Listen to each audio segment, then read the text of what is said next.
మచిలీపట్నం ప్రజలందరికీ నమస్కారం.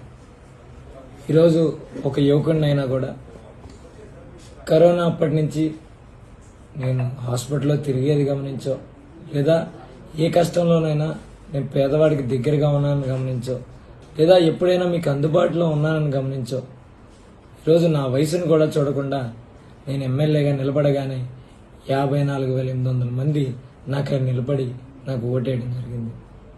చాలా ఆనందంగా ఉంది. ఓటమి ఎదురైనా కూడా నా మొదటి ఎలక్షన్ నేను యువకుడినైనా కూడా నన్ను 54,000 మంది నన్ను నమ్మి వీడు మాకు నాయకుడిగా నిలబడగలడని నమ్మినందుకు ఆనందంగా ఉంది. అలాగే నా కోసం ఇంటి నుంచి కదిలి వచ్చి రేయి పగలు చూడకుండా కష్టపడిన ప్రతి వైఎస్ఆర్ కాంగ్రెస్ పార్టీ కుటుంబ సభ్యుడికి, నా స్నేహితుడికి, సన్నిహితుడికి, నా శ్రేయోభిలాషికి ఈ 54,000 ఓట్లని అంకితం చేస్తున్నాను. అలాగే కార్యకర్తలందరికీ ఒకటే చెప్తున్నాను, మీరు ఎక్కడా భయాందోళన పడద్దు, ధైర్యంగా ఉండండి. ఓటమి గెలుపులు అనేవి రకరకాలు. మీరు కార్యకర్తలుగా మీరు పార్టీకి పనిచేస్తూ ఓటమిని చూశారు, గెలుపుని చూశారు. ఓటములు గెలుపులు మనకు కొత్త ఏం కాదు, అది ఎవరి సొత్తు కాదు, ఎవరి వైపు ఉండదు.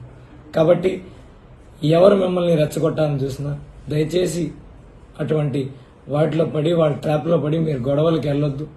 మీరు అందరూ సంయమనంగా ఉండండి, ధైర్యంగా ఉండండి. ఖచ్చితంగా మనకి మంచి రోజులు వస్తాయని మీ అందరికీ తెలియజేస్తున్నాను.